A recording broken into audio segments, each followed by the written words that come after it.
945. The forests near Iskarostan. The air is thick with the metallic tang of fresh blood and the damp, loamy scent of the ancient Slavic woods. There is no grand battlefield, no clash of shining armies, only a muddy clearing dominated by two young birch trees, their slender trunks bowed to the earth like supplicants before a terrible god. Between them, a man is stretched, his arms and legs bound to the straining wood by thick leather cords. This is Igor of Kiev, the Rurikid prince, the ruler of the Rus. The sounds are sickeningly intimate. The wet tearing of sinew as the trees, released, spring upright. The sharp, percussive crack of bones snapping under inhuman tension. And finally, a guttural, choked scream that is swallowed by the indifferent wilderness. This is not a warrior's death. It is an execution. It is a sacrifice. The men watching, the Drevlians, their faces grim under thick beards, see this as an ending, the final payment for the prince's insatiable greed. They do not know that they have just witnessed a beginning. They have not merely killed a man. They have torn a hole in the fabric of their world, and into that vacuum is about to step a force of nature they cannot possibly comprehend. In Kiev, miles away, a woman will soon receive the news. She will not weep, not yet.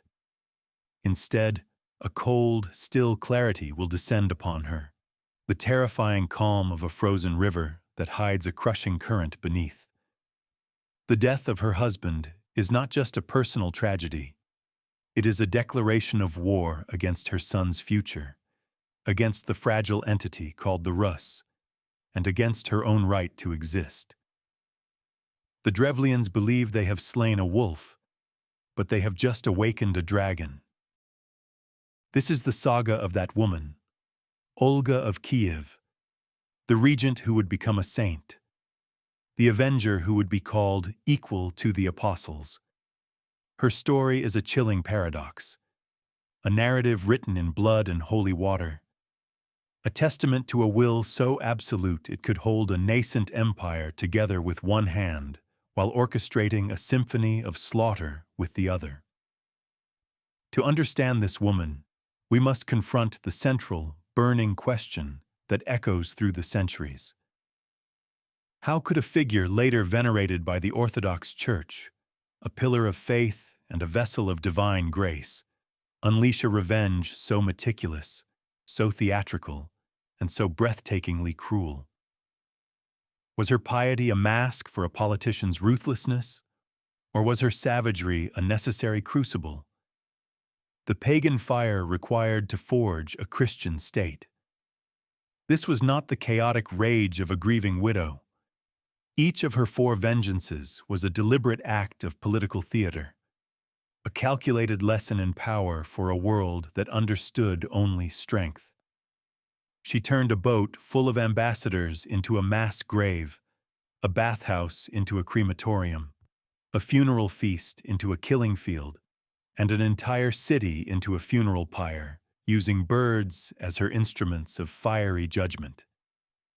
This is the narrative of her transformation, from a consort in the shadows to the absolute ruler of a sprawling, violent land. It is the story of how she weaponized grief, diplomacy, and even religious ritual to carve a permanent state out of a shifting sea of warring tribes. We must journey back to her world, a world of dark forests and blood feuds, to understand that for Olga, the path to sainthood was paved with the skulls of her enemies, and the baptism of her nation required an offering of fire and blood. To understand this woman, we must return to the world that spawned her. The mid-10th century, a brutal and fluid age. This was not yet a world of clearly defined nations, but a violent tapestry woven from the ambitions of warlords and the migrations of peoples. To the far west, the remnants of Charlemagne's empire were fracturing into what would become France and Germany, while in England, the Anglo-Saxons were locked in a desperate struggle against the Viking incursions of the Danelaw. This was the high tide of the Varangian Age.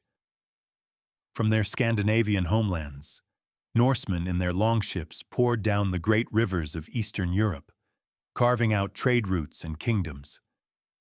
They were the arteries of this world, connecting the Baltic Sea to the Black Sea, trading furs, honey, and slaves for the silks and silver of the two great superpowers that bracketed Olga's world. To the south lay the Byzantine Empire, Constantinople, the city the Norse called Miklagard. It was the center of the universe, a dazzling metropolis of gold, marble, and God, ruled by a Christian emperor who saw himself as Christ's regent on earth. To the southeast lay the Khazar Khaganate, a powerful Turkic empire whose elite had converted to Judaism, controlling the lower Volga and the trade routes to the Orient. Olga's Kievan Rusin was a young, hybrid entity, a political predator born from this violent collision of cultures, a Slavic population ruled by a Varangian warrior elite. It was a state built on the Dnieper River, a route from the Varangians to the Greeks. Its wealth derived from controlling this flow of goods, and most importantly, from the brutal extortion of tribute, the Polyudi, from the surrounding Slavic tribes. This was a world where power was not inherited by divine right, but seized and held by the sword. It was a pagan world, animated by the thunder god Perun and the forest spirit Leshy, where oaths were sworn on weapons and blood feuds were a sacred duty. It was into this unforgiving landscape that Olga was thrust, a world where the Khazars, the Pecheneg nomads of the steppe, and the mighty Byzantine Empire were not distant concepts, but existential threats. And the greatest danger of all was the tribal chaos simmering right outside Kiev's wooden walls. The chronicles are famously silent on her origins, a void that only amplifies her mystique. The primary chronicle, written centuries later, states simply that Igor was brought a wife from Pskov, named Olga. This laconic entry hides a universe of possibilities. Pskov, a city in the far northwest near present-day Estonia, was a land of dense forests and misty lakes, a frontier territory where Slavic, Finnic, and Norse cultures bled into one another. Tradition holds that she was of Varangian or Viking lineage, and her name, derived from the Old Norse Helga, meaning holy or blessed, certainly supports this. This was not the world of Kiev's burgeoning trade and politics. It was a harsher, more elemental place. To be a woman from Pskov in the early 10th century was to understand survival at its most fundamental level. It meant knowing the language of the forest and the river, understanding the brutal logic of tribal alliances, and recognizing that a woman's influence was not granted by birth, but earned through intelligence and strength of will. Some later, more romanticized tales describe her as a simple fairy woman whom the young Prince Igor met by chance, captivated by her sharp wit when she rebuffed his advances.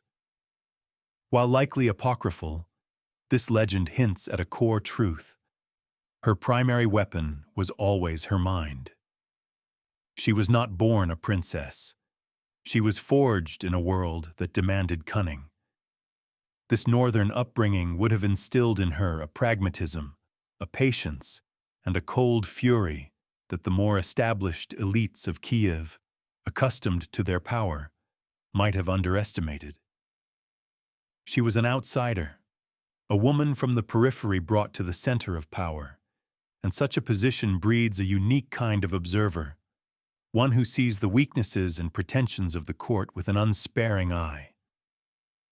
This blend of Scandinavian steel in her heritage and Slavic earth in her upbringing created the perfect storm of a character, patient, proud, fiercely intelligent, and utterly lethal when threatened. She was not a product of the Rurikid dynasty. She was a force they imported, little realizing that she would soon become its salvation. Her entry into the great game was not as a player, but as a prize. The marriage to Igor, son of the legendary Rurik who founded the dynasty, was a political maneuver, a classic piece of statecraft in a realm struggling to consolidate its power. Igor, who ascended to the throne of Kiev around 912, was a ruler defined by relentless military ambition and a profound, ultimately fatal, greed. His reign was a series of campaigns, wars against the nomadic Pechenegs on the steppe, brutal tribute-gathering expeditions against neighboring tribes like the Drevlians and the Ulikians, and two major naval assaults on Constantinople itself.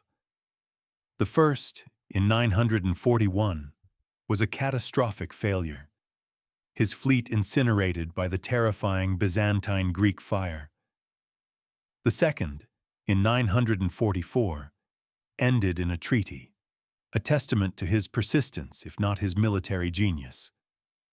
Olga's role in this era was that of the dynastic wife, to manage the household, to be a symbol of stability, and most critically, to produce an heir. The birth of their son, Sviatoslav, fulfilled this primary duty. For years, she would have observed the workings of power from the sidelines, watching her husband lead his druzhina, his band of loyal warriors, on their violent expeditions. She would have seen how alliances were forged with gifts and threats, how loyalty was bought with spoils, and how fear was the ultimate currency of the realm. This was her education in power politics, a brutal but effective apprenticeship. She was living in a state built on the principle of the protection racket. The Rurikid princes offered defense from other predators in exchange for a tribute so crushing that it bordered on predation itself. She saw firsthand how Igor's insatiable demands strained the loyalties of the tribes they ruled. She understood, perhaps better than he did, that the entire Kievan enterprise was a fragile construct, a pyramid of power balanced precariously on the consent of the conquered, a consent that could be withdrawn at any moment with savage violence. Her marriage was not a romance, it was her university, and the subject was the brutal calculus of survival in a land held together by fear and steel. When the news of Igor's grotesque execution reached her, it triggered something deeper than personal grief. It activated a primal, ferocious instinct that would become her singular, all-consuming motivation. This was the saga of the mother wolf whose cub was threatened. Her son, Sviatoslav, was a mere infant, perhaps only 3 years old. In the brutal politics of the 10th century, a child ruler was a death sentence for a dynasty. He was a vacuum of power, an invitation for every ambitious warlord, every rebellious tribe, and every external enemy to tear the nascent Kievan state apart. Olga understood this in her bones. The Drevlians' murder of Igor was not just an act of rebellion, it was a direct challenge to her son's right to rule. Their subsequent proposal, that she marry their own Prince Mal, was the ultimate insult, an attempt to absorb the Rurikid legacy through forced submission. It was an offer to become a puppet, to see her son cast aside or killed, and to watch everything her husband's dynasty had built be consumed by their killers. Her reaction was therefore not born of passion, but of a cold, terrifying logic. Her private sorrow for her husband was irrelevant. What mattered was the survival of the dynasty, embodied in the small child who was now the Grand Prince of Kiev. Every action she took from that moment on was guided by this single principle.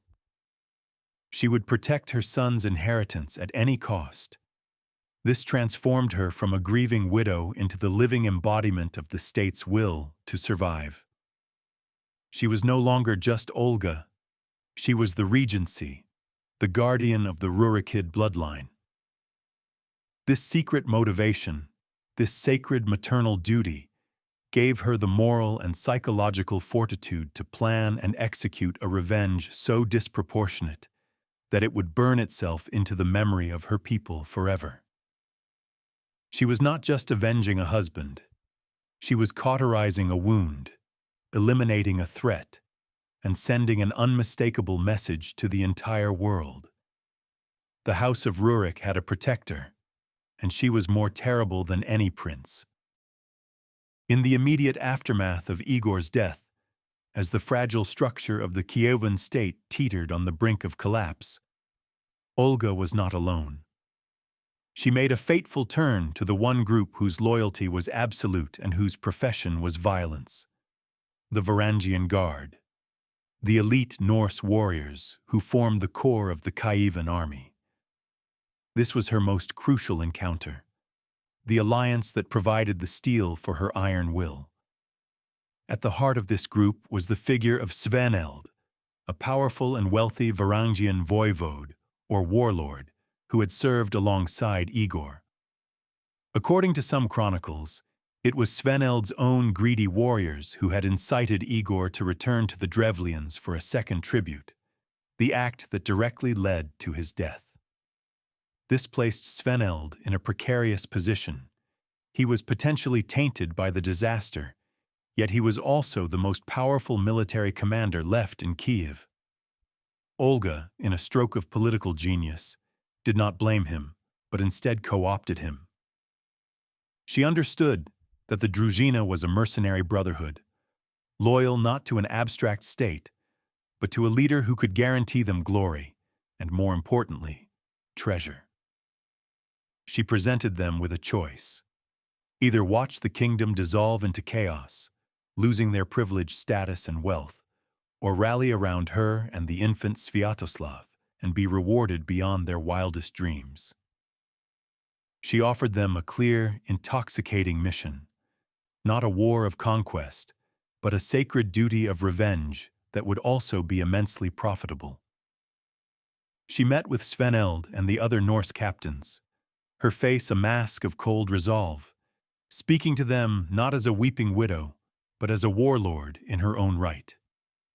She laid out her plan, a strategy that appealed directly to their warrior ethos and their lust for plunder.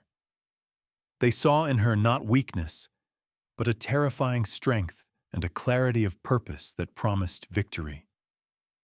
This alliance was the bedrock of her power.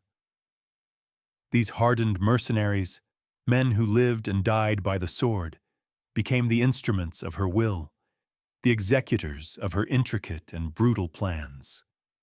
They were the ones who would dig the trench, who would bar the bathhouse doors, who would draw their swords at the funeral feast, and who would ultimately carry the fire to Iskorostan.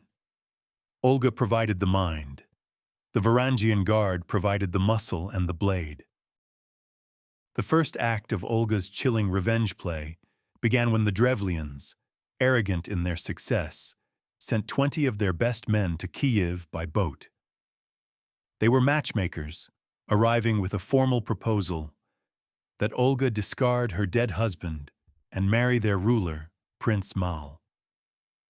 It was a power play disguised as a courtship, an attempt to legitimize their murder of Igor and absorb his kingdom. Olga met their envoy with a disarming and unsettling grace. She feigned agreement, her words dripping with false honor. "Your proposal is pleasing to me," she reportedly said. "Indeed, my husband cannot rise from the dead. But I desire to honor you tomorrow in the presence of my people. Return now to your boat, and when my people come for you tomorrow, say that you will not ride on horseback or walk, but that they must carry you in your boat." The Drevlian ambassadors, blinded by hubris, were flattered. They saw this as a sign of immense respect, a testament to their newfound importance. The next day, as they waited in their boat on the banks of the Dnieper, the people of Kiev arrived. The Drevlians repeated their arrogant demand, and the Kievans, following Olga's secret orders, hoisted the entire boat onto their shoulders, and carried the proud ambassadors into the city. This was the first part of the sensory assault, the feeling of being lifted, the triumphant procession through the streets, the cheers of the crowd. But the procession did not lead to the palace. It led to a deep trench that had been dug in the castle courtyard overnight. Without a word, the Kievans hurled the boat and its 20 occupants into the pit. As the Drevlians struggled in the darkness, stunned and confused, Olga herself appeared at the edge of the pit and looked down. "Is this honor to your liking?" she asked, her voice as cold as the grave she had prepared.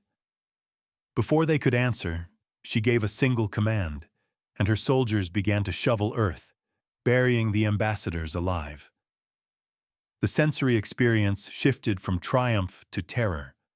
The sudden fall, the splintering wood, the first shovelfuls of dirt raining down, the growing darkness, the frantic scrabbling, the taste of soil, and finally, the crushing weight and the horror of suffocation. This was not just murder, it was a ritual of humiliation. She had taken their arrogance, symbolized by the boat they so proudly sat in, and turned it into their collective coffin. The message to the Drevlian elite was clear and terrifying. "You are not worthy of walking on my land. Your only place here is underneath it." This was the price of power, a first lesson written in earth and silence. The primary antagonist in Olga's saga was not a single man, but an entire people and the idea they represented. The Drevlians, whose name means people of the wood or of the trees, were a proud and ancient East Slavic tribe inhabiting the dense forests west of Kiev. They were not unsophisticated barbarians. They had their own political centers, most notably the fortified city of Iskorostan, and their own princely dynasty, led by the ambitious Prince Mal. They represented the great centrifugal force of the 10th century Slavic world, tribalism. While the Rurikid princes of Kiev were attempting to build a centralized, multi-tribal state, a macro-level entity held together by military force and the control of trade routes, the Drevlians embodied the fierce independence and resentment of the component parts. They had been subjugated by Igor's predecessor, Oleg, and had paid tribute to Kiev, but they had never been truly broken. Their relationship with the Kievans was one of a conquered people seething with resentment against an occupying power they viewed as foreign and rapacious. Igor's fatal mistake was in seeing them merely as a source of revenue to be squeezed, failing to appreciate the depth of their pride and the danger of their desperation. From a geopolitical perspective, the Drevlian rebellion was an existential threat to the entire Kievan Rus's project. If they were allowed to successfully kill a Kievan prince and get away with it, it would be a signal to every other subjugated tribe, the Radomikians, the Vyatikians, the Severians, that the Rurikid grip was weak. The entire fragile structure of tribute and control would collapse, and the nascent state would dissolve back into a chaotic sea of warring tribes. Prince Mal's proposal to marry Olga was not just personal ambition. It was a strategic move to usurp the Rurikids' centralizing authority and reassert the primacy of the tribal model. Olga's war against the Drevlians was therefore far more than a personal vendetta. It was a brutal, programmatic war against the very concept of tribal separatism. She had to make an example of them so terrifying that no other tribe would ever dare to challenge Kievan authority again. The Drevlians were not just the killers of her husband. They were a cancer on the body politic of the Rus, and Olga's solution was to cut it out with fire and sword. Having buried the first delegation, Olga immediately set the trap for the second. With a chillingly calm demeanor, she sent a message to the Drevlians, who were still unaware of their ambassador's fate. She informed them that she had accepted their proposal, but required a delegation of their most distinguished men to accompany her back to their lands, lest the people of Kiev refuse to let her go. Her performance was flawless. She was the grieving widow, the vulnerable woman bowing to the inevitable, a prize to be claimed. The Drevlians, their egos stoked, dispatched a party of their highest-ranking nobles and chieftains. When they arrived in Kiev, Olga commanded that a bathhouse be prepared for them so they could wash away the grime of their journey before being presented to her. This gesture was steeped in the traditions of Slavic hospitality, a sacred ritual of welcome. The Drevlian elders, powerful and respected men, entered the wooden bathhouse, anticipating a warm reception and a political triumph. The sensory experience was one of relief and comfort. The heat from the stones, the steam billowing around them, the fragrant scent of birch branches used for the cleansing ritual, the murmur of relaxed conversation as they shed their armor and their suspicions. But as they bathed, the doors were barred from the outside. The comforting warmth turned suffocating. Then came a new sound, the crackle of kindling, followed by the deep roar of an inferno. Olga's soldiers had surrounded the bathhouse with firewood and set it ablaze. The scene inside descended into a hellish chaos. The steam became superheated, scalding their lungs. The wooden walls glowed red, then burst into flame, the air filled with the acrid smell of burning pine and human flesh. The sounds of panic, the screams of men being boiled and burned alive, were answered only by the triumphant roar of the fire. Olga, it is said, stood outside, watching the flames consume her enemies, her face illuminated by the ghastly light. This was the moment she psychologically embraced fire as her ultimate political instrument. Earth had consumed the first delegation's arrogance. Fire would purify the land of the second delegation's authority. This was a breaking point. She was no longer just punishing murderers. She was systematically decapitating an entire rival nation, eliminating its leadership in a single, fiery stroke. It was an act of such calculated barbarity that it transcended mere revenge and became a form of dark, political alchemy. With the Drevlian political and diplomatic elite now eliminated, Olga initiated the third act of her vengeance, a masterpiece of psychological warfare that weaponized the very act of mourning. She sent another message to Iskorostan, a message of pure, devastating deception. She told them she was now on her way to their lands and instructed them to prepare a great funeral feast by the tomb where her husband Igor was buried, just outside their city walls. "I wish to weep over his grave," she announced, "and to hold a funeral feast for him." This request resonated with the deepest pagan traditions of her time. A funeral feast, or trizna, was a sacred duty, a final farewell to a great warrior. The Drevlians, having lost their best men but still unaware of the full truth, saw this as the final step in their political victory. They complied, gathering what the chronicle claims was a force of 5,000 men by Igor's burial mound. They brewed vast quantities of mead and prepared for the feast that would seal their new alliance with the Kievan princess. When Olga arrived with a small retinue, she played the part of the grieving widow to perfection. Her face was etched with sorrow. She approached the tomb and wept dramatically, her performance of grief both convincing and deeply disarming. The Drevlians joined in the mourning, their guard completely down. The feast began. Olga instructed her own attendants to serve the Drevlian warriors, encouraging them to drink heavily. The mead flowed freely. The mood shifted from somber to celebratory. The Drevlians, believing they were cementing their triumph, drank themselves into a stupor. The sensory atmosphere was one of drunken revelry, the boisterous laughter, the clinking of cups, the smell of roasted meat and spilled honey wine, the blurring vision of 1,000 campfires under a darkening sky.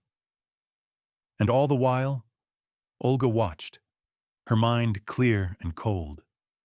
When they were, in the words of the chronicler, heavy with drink, she gave a quiet signal. Her soldiers, who had remained sober, drew their hidden swords. The revelry turned into a bloodbath. The slaughter was merciless and swift. The Drevlians, unarmed and uncoordinated, were cut down where they sat. The sounds of celebration were replaced by the screams of the dying. Olga had turned their victory party into a mass sacrifice. She had used the sacred rites of mourning as a lure, transforming a symbol of peace and remembrance into an instrument of mass murder. This act demonstrated her genius for manipulation, her ability to exploit the deepest cultural norms of her enemies to orchestrate their destruction.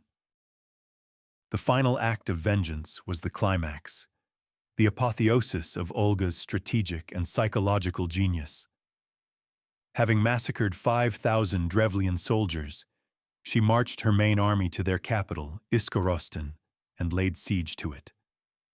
But the city was well fortified, and its remaining inhabitants, now fully aware of the fate that awaited them, fought with the courage of despair. The siege dragged on for a year without success. Brute force was failing, so Olga switched her tactics from the sword to the mind. She sent a message to the besieged city, a sudden and shocking offer of peace. "Why do you persist in holding out?" she asked. "All your other towns have surrendered to me and are paying tribute. You alone wish to starve to death." She then made a deceptively modest demand. "I will not impose a heavy tribute on you as my husband did," she said. "I ask only for a small gift. Give me 3 pigeons and 3 sparrows from each house." The people of Iskorostan, exhausted and starving, were overjoyed. This tribute seemed bizarre, almost nonsensical, but it was infinitely better than annihilation. They eagerly collected the birds from their homes and sent them out to Olga as a symbol of their submission. Here, Olga's plan entered its brilliant and terrifying final phase. She instructed her soldiers to attach a piece of sulfur bound with small scraps of cloth to the leg of each bird. As night fell, she ordered the cloths to be lit and the birds to be released. The sensory experience of this moment would have been surreal. The silent flutter of hundreds of wings in the twilight, each carrying a tiny, glowing ember. The birds, following their homing instinct, flew directly back to their nests in the eaves, coops, and thatch roofs of the wooden city. Within minutes, Iskorostan was on fire. The flames, starting from hundreds of points simultaneously, spread with terrifying speed. There was nowhere to run. The entire city became a single roaring funeral pyre. As the panicked inhabitants fled the inferno, they were met by Olga's soldiers, who were waiting to cut them down or capture them. The chronicle states she killed some, gave others as slaves to her followers, and left the rest to pay a crushing tribute. This was her greatest triumph. She had won not with swords and siege engines, but with a terrifyingly clever act of biological warfare, turning nature itself into a weapon. It was a victory that felt almost supernatural, a judgment from heaven delivered by fire, cementing her image as a ruler who was not just powerful, but touched by a dark and terrible wisdom. In the smoldering ashes of Iskorostan, a new figure was forged. Olga returned to Kiev not as a grieving widow seeking retribution, but as the undisputed and absolute ruler of the Rus. The fires that consumed the Drevlians also incinerated any lingering doubts about her authority. She had proven herself more ruthless, more cunning, and more effective than her husband or any of the warlords who might have challenged her regency. This was her moment of hubris, but it was a cold and calculated hubris, devoid of celebratory excess. She did not see her actions as a descent into barbarism. She saw them as a necessary act of political creation. In her mind, the four vengeances were not driven by emotion, but were a programmatic and logical sequence of statecraft. The first, the living burial, established her authority over diplomacy. Envoys who disrespected the Kievan throne would be swallowed by its very earth. The second, the bathhouse inferno, decapitated the enemy's leadership, proving that no one was beyond her reach. The third, the funeral feast massacre, annihilated their military power, demonstrating her mastery of deception. The fourth, the burning of Iskorostan, eradicated the very heart of the rebellion, a final judgment that was as much a psychological blow as a physical one. She was now the regent in iron, a woman who ruled alone, her authority unquestioned. She began to tour her lands, not on campaigns of plunder like Igor, but on missions of administration, establishing order. The chronicler says she was wise and discerning, a stark contrast to the greed that defined her husband. She saw her triumph not as an end, but as a beginning. She understood that a state built only on terror was a state built on sand. The fear she had instilled had to be converted into a system, into a structure of power that would outlast her. Her psychology was that of the ultimate realist. She had looked into the abyss of chaos that threatened her son's kingdom, and instead of recoiling, she had harnessed its darkness, shaping it into a tool to forge a new and lasting order. She was the matriarch of a nation, and she had just taught it its first brutal lesson in the price of unity. To fully grasp the dynamics of Olga's revenge, one must understand the man who provoked it, Prince Mal of the Drevlians. He is often portrayed as a minor historical footnote, a foolish tribal chief who overplayed his hand. But his role was that of the catalyst, the sworn enemy whose actions set the entire epic in motion. Mal was not simply a rebellious warlord.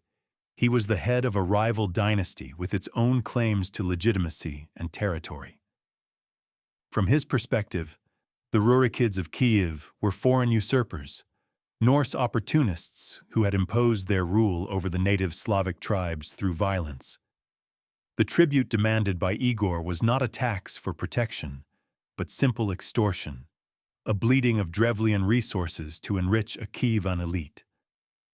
When Igor, having already collected the agreed-upon tribute for the year, was goaded by his greedy retainers into returning for a second helping, it was the final indignity. Mal and the Drevlian elders convened a council. Their decision, as recorded in the primary chronicle, reveals their mindset. If a wolf comes to the sheep, he will take away the whole flock one by one, unless he is killed. So it is with this man. If we do not kill him, he will destroy us all. Their execution of Igor was a calculated political act, a declaration of independence, and, in their eyes, a preventative measure for the survival of their people. Where Mal made his fatal miscalculation was in his assessment of Olga. He saw her through the patriarchal lens of his time. She was merely a woman, a widow, a political pawn to be absorbed. His proposal to marry her was, in his mind, a brilliant strategic move. It would neutralize the threat of Kievan retribution, legitimize his rule, and unite the two most powerful polities in the region under his authority. He completely failed to see the person behind the position. He did not comprehend her connection to her Varangian military, her fierce maternal instinct, or the sheer force of her intellect. The personal drama between them was a clash of two worldviews. Mal, the representative of the old tribal order, believing he could absorb the Kievan state through the traditional method of a political marriage. And Olga, the architect of a new, centralized power, who understood that such challenges could not be negotiated, only annihilated. Mal's ambition was the spark, but Olga's will was the inferno. He thought he was playing a game of chess for a kingdom, but he was facing an opponent who was about to burn the entire board. After the fire and the sword came the pen and the ledger. Olga's true genius as a ruler was revealed not in the spectacular violence of her revenge, but in the methodical and revolutionary reforms she implemented in its aftermath. Her vengeance had been the destructive phase of her state-building project. Now came the constructive phase. She understood that a kingdom held together solely by fear would eventually disintegrate. To create a lasting state for her son Sviatoslav, she needed to replace the chaotic and deeply resented system of polyeuty, the tribute-gathering tours that had cost her husband his life, with a predictable, systematic, and inescapable system of governance. She embarked on a grand tour of her vast domains, not to plunder, but to organize. Her first and most significant reform was the establishment of pogosti. These were not just administrative centers, but fortified trading posts, logistical hubs, and tax collection points, strategically placed throughout the lands she controlled, particularly in the newly conquered Drevlian territory.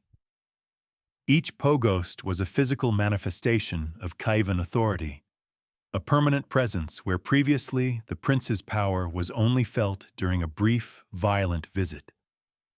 This was a radical shift from a nomadic, extortion-based rule to a sedentary, bureaucratic one. Complementing the pogosti, she established uroki, which were fixed, regular tributes. No longer would the amount of tribute depend on the whim of the prince or the greed of his retinue. Now, each tribe and region knew exactly how much they owed and when it was due. This act, while still a form of taxation, introduced an element of predictability and, in a strange way, fairness into the system. It transformed the relationship between the ruler and the ruled from that of a predator and its prey to something more akin to a state and its subjects. This was the very beginning of a formal legal and administrative framework for the Kievan Rus.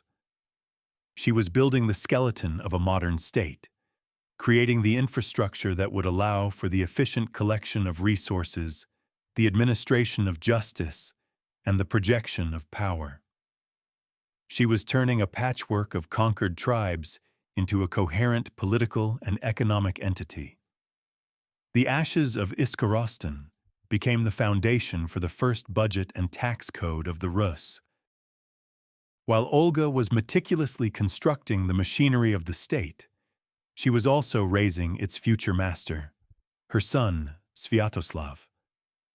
The context of his upbringing provides a crucial insight into the dualistic world Olga inhabited. The Kievan court was a crucible of pagan belief, a place where the old gods of the Slavs and the Norse pantheon held sway.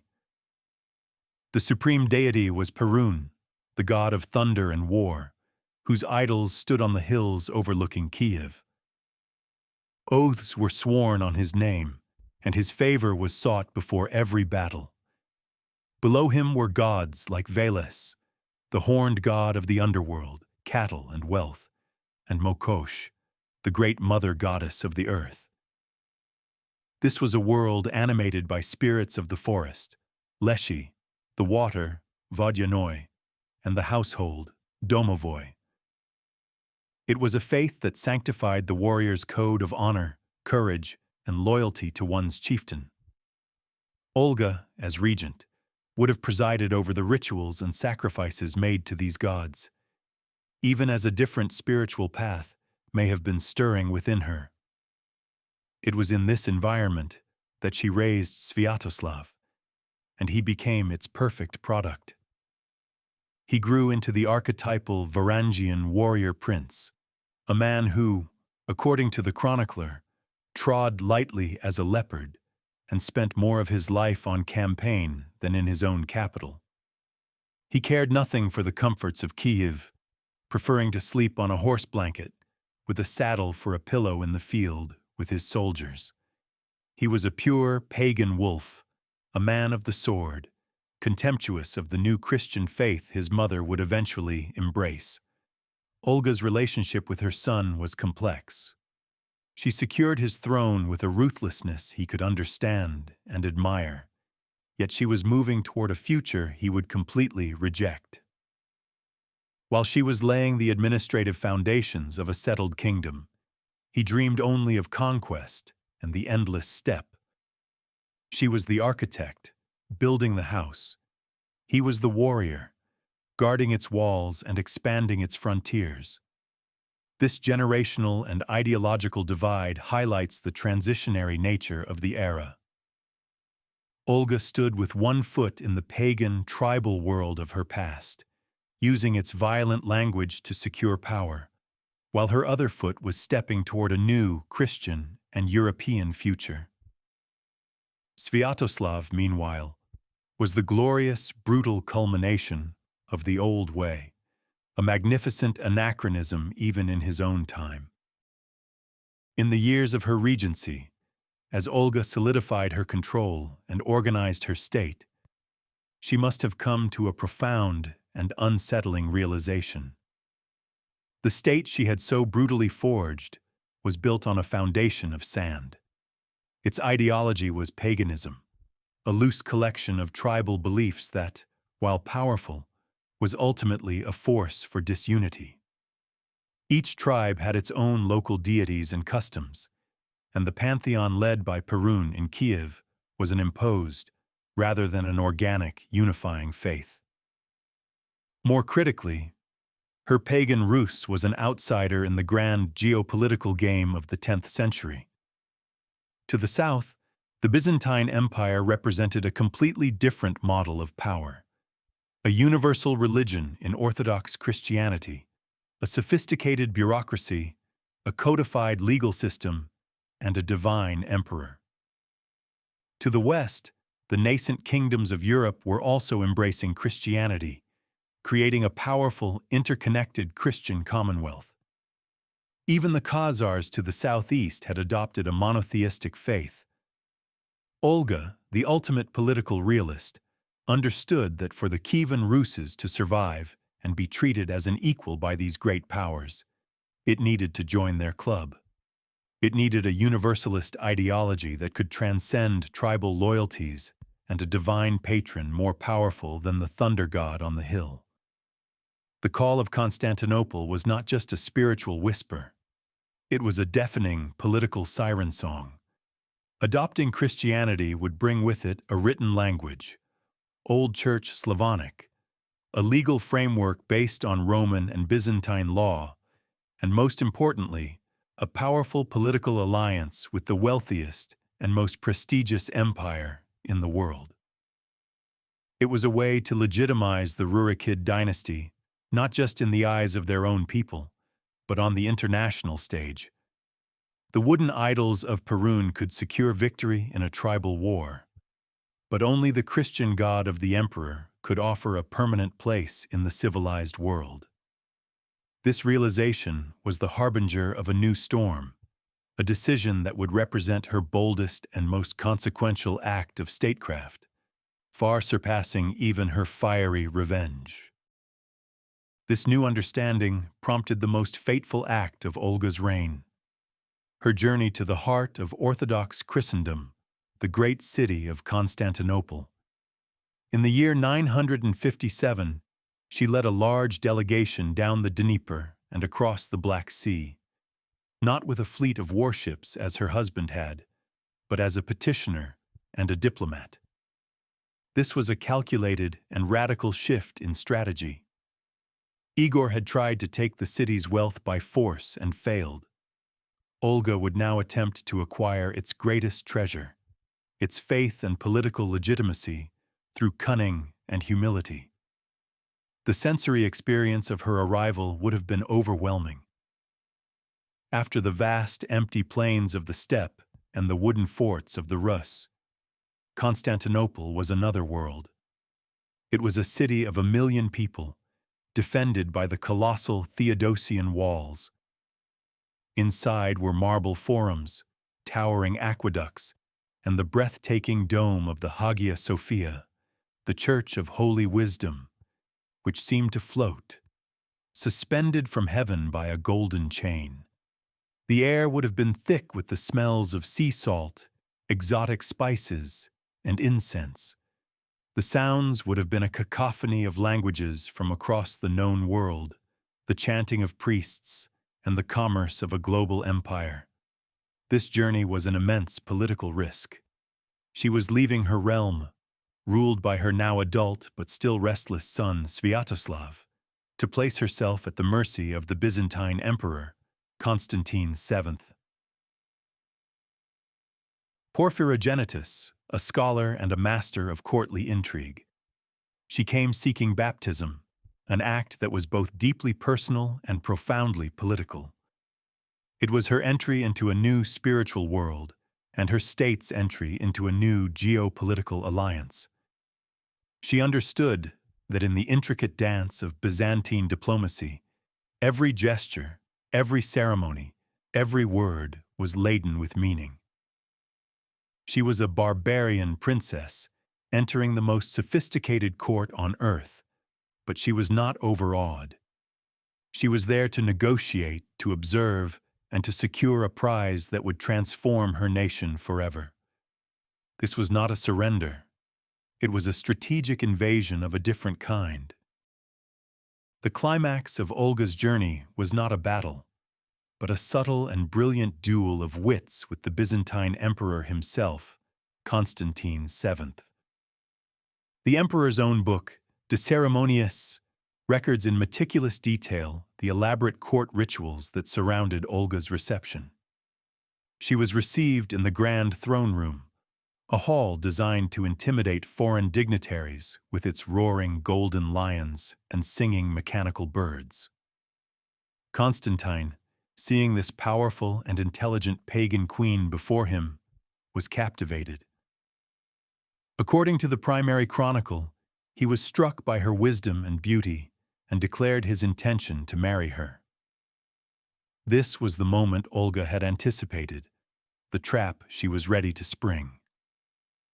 A marriage to the emperor would have been a political catastrophe, reducing her from a sovereign ruler to a foreign consort and making her kingdom a mere satellite of the Byzantine Empire.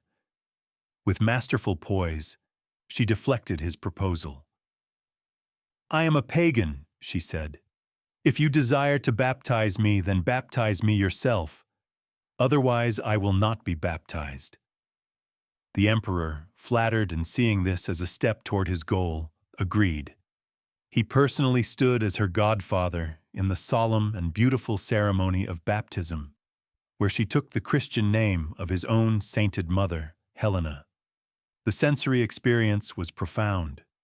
The cool water of the font, the scent of holy chrism, the solemn Greek chants echoing under the mosaics of the Hagia Sophia. After the ritual was complete, Constantine pressed his marriage proposal again. Olga looked at him with a calm smile. "How can you marry me?" she asked, "after you yourself have baptized me and called me your daughter? For among Christians, this is unlawful, as you yourself must know." The emperor was caught. He had been outmaneuvered. He had intended to make her his wife, but by becoming her godfather, he had made her his spiritual daughter, rendering any marriage between them incestuous and impossible under church law. The chronicle reports that Constantine could only laugh and say, "You have outwitted me, Olga." He sent her home laden with precious gifts, but she had secured something far more valuable. She had received the legitimacy of baptism from the highest authority in Christendom while simultaneously rebuffing his political control. It was a spiritual triumph and a diplomatic masterstroke, a defeat for the emperor that was, in reality, Olga's greatest political victory. Olga returned to Kiev a changed woman, bearing a new faith that she believed was the key to her people's future. But her nation was not ready to follow her. This was perhaps her greatest political miscalculation, or rather, the one battle she could not win with force or cunning, the battle for the soul of her own son. When she urged Sviatoslav to accept baptism, his response was scornful and definitive. "How can I accept a new faith alone?" he demanded. "My druzhina will laugh at me." For Sviatoslav and his warriors, Christianity was a religion of weakness, its central image a crucified God, its ethics of forgiveness and humility a direct contradiction of their warrior code. They were men who worshipped the axe and the sword, whose path to Valhalla was paved with battlefield glory, not prayer and piety. Sviatoslav's rejection sealed the fate of Olga's Christian mission in her own lifetime. He remained a staunch and defiant pagan, a fact that severely limited Olga's ability to promote her new religion. She became a prophet in her own land, a figure of immense authority who was nevertheless isolated in her most profound conviction. She could build churches, like the Church of St. Sophia in Kiev, but she could not force a cultural revolution. She was the first Christian ruler of the Rus, but she presided over a fiercely pagan court and a pagan people.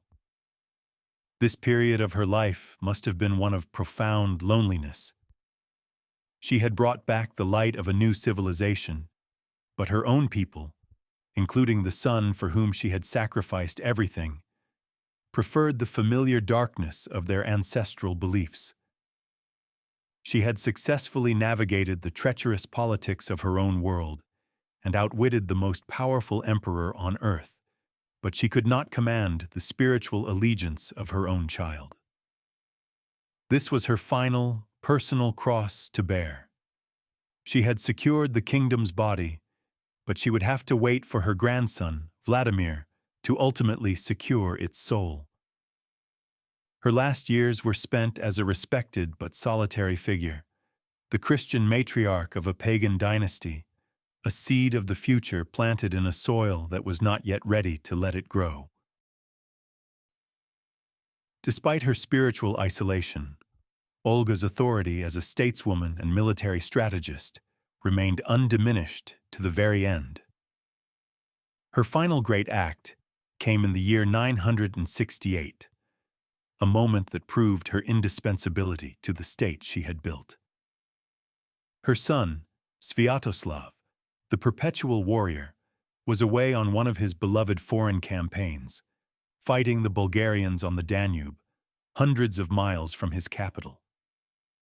He had become obsessed with the idea of moving his capital from Kiev to the Danube, a richer and more strategic location in his eyes, famously declaring, "I do not care to remain in Kiev." It was at this moment of vulnerability, with the Grand Prince and his main army far away, that the Russes faced one of its gravest threats, a massive invasion by the Pechenegs, the fierce nomadic horsemen of the steppe, who were the perennial scourge of the Kievans. The Pecheneg horde swarmed across the land and laid siege to Kiev itself. The city was thrown into a panic. Inside its walls were Olga and her 3 young grandsons, including the future Vladimir the Great. The situation was desperate. Starvation and thirst began to set in. The city was on the verge of surrender. It was the elderly Olga who took command. Drawing on a lifetime of experience in crisis management, she organized the city's defense, rationing supplies and keeping morale from collapsing.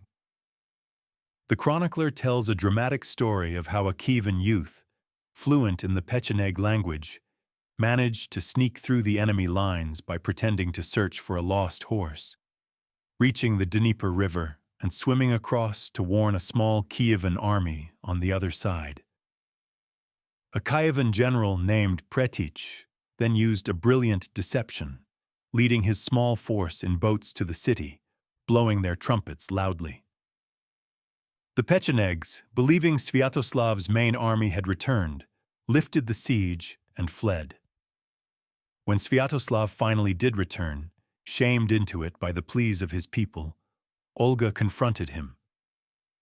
"You, prince," she said, "you seek foreign lands and defend them, but you have nearly lost your own." Her final act was to once again save the capital, to protect the future of the Rurikid dynasty, proving that even in her old age, the she-wolf of Kiev had not lost her teeth. Olga's death around the year 969 marked the end of an era, but the beginning of a complex and conflicted legacy. How history remembers this extraordinary woman depends entirely on who is telling the story. In the Christian East, particularly in Russia, Ukraine, and Belarus, her image has been sanitized and sanctified.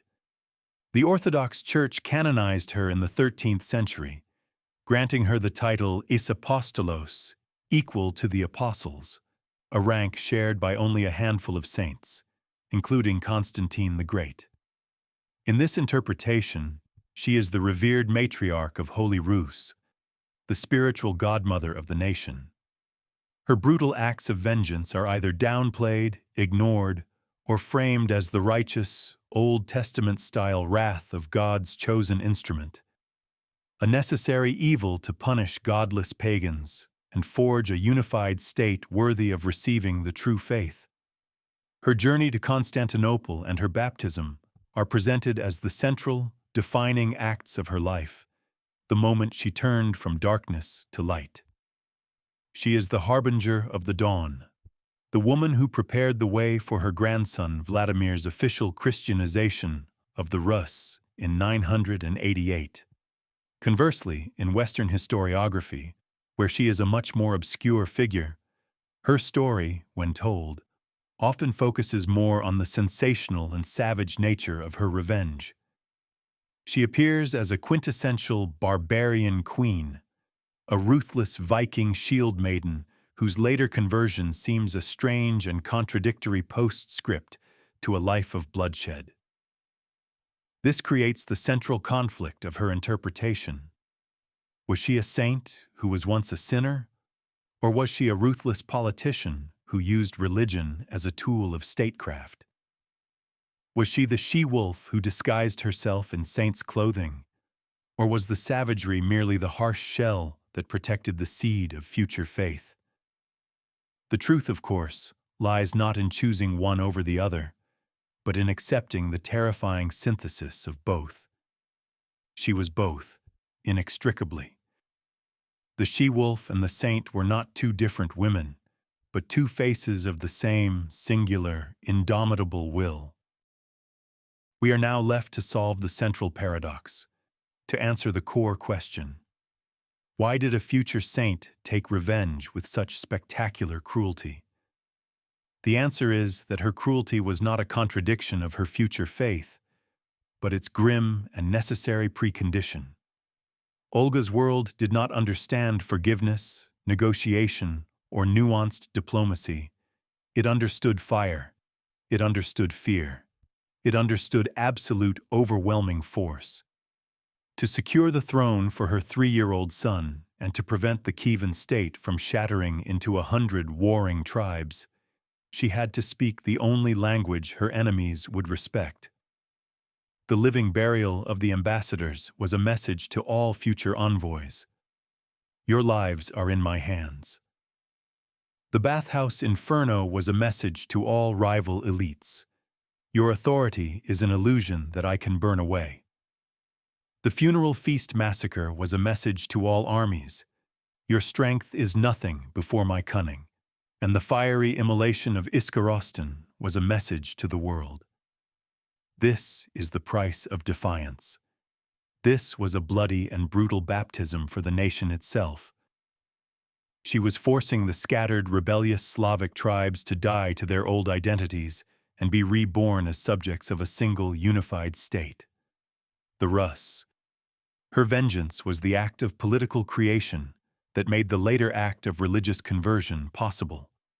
A fragmented landscape of warring clans could never have adopted a unified faith. Only a centralized state, ruled from a single point of authority, could undergo a top-down religious revolution. Olga's pagan violence forged the vessel, the unified Kievan state, and her later Christian faith provided the holy water with which her grandson, Vladimir, would eventually fill it. She understood that before you can build a cathedral, you must first quarry the stone and burn the forest, and the human material of her age required a terrifying fire to be forged into something new. Her cruelty and her piety were two sides of the same coin, two stages of the same grand historical project. Ultimately, Olga's life offers a profound and unsettling lesson on the nature of history, power, and civilization.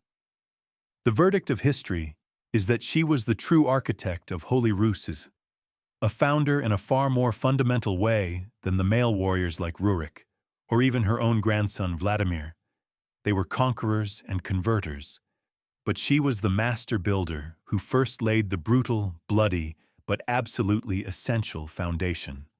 Her story demonstrates that the process of state building is rarely a gentle or enlightened one. It is often a monstrous act, requiring a singular will capable of committing terrible deeds in the name of a future order. She teaches us that civilization is not a gift that descends peacefully from on high. It is a structure built upon a bedrock of conquered chaos, often by individuals who must embody the very darkness they seek to overcome. She stands as a testament to the idea that history can be bent by the force of a single, focused personality. Without her cold fury, without her patient and methodical planning, the Kievan Ruses would have likely imploded in the year 945, becoming a historical footnote, a failed experiment in statecraft. She was the necessary monster who paved the way for the saints. Her life is a study in contrasts, a woman in a man's world, a pagan who embraced Christianity, a barbarian who outwitted an emperor, and an avenger who became a saint. But above all, she represents the universal truth that the seeds of the future are often sown in the ashes of a terrible fire, and the path to order often leads directly through the heart of chaos. She did not just rule her time, she created the next one. The final frame, the image that lingers and encapsulates her entire saga, is not one of grandeur or piety. It is not the golden domes of Kiev or the solemn face of an icon. It is a starker, more powerful metaphor, born from the climax of her terrible vengeance. Imagine the smoldering, blackened ruins of Iskorostan the morning after the firestorm. The air is still thick with the stench of ash and death. Charred timbers jut from the ground like broken bones. The city of the Drevlians, a center of pride and defiance, has been erased from the earth, reduced to a whisper of smoke. And in the center of this absolute desolation, standing against the gray dawn, is the silhouette of Olga. In her hand, she does not hold a sword or a scepter. She holds a simple, rough-hewn wooden cross, a symbol of the new faith she will one day bring back from Constantinople. She plants it firmly in the scorched earth, amidst the graves of her enemies, amidst the ashes of the world she has just unmade. This single image contains her entire paradox. The cross, a symbol of forgiveness and sacrifice, rises from a landscape of perfect, unforgiving vengeance. It is a faith born from a fire. It is the future of holy Ruses being planted in the soil of a massacre. This is the shadow she casts across the centuries. The matriarch who used pagan fire to clear the land for a Christian God. The woman who turned bloodshed into baptism, and the saint whose halo will forever be illuminated by the flames of an unforgettable revenge.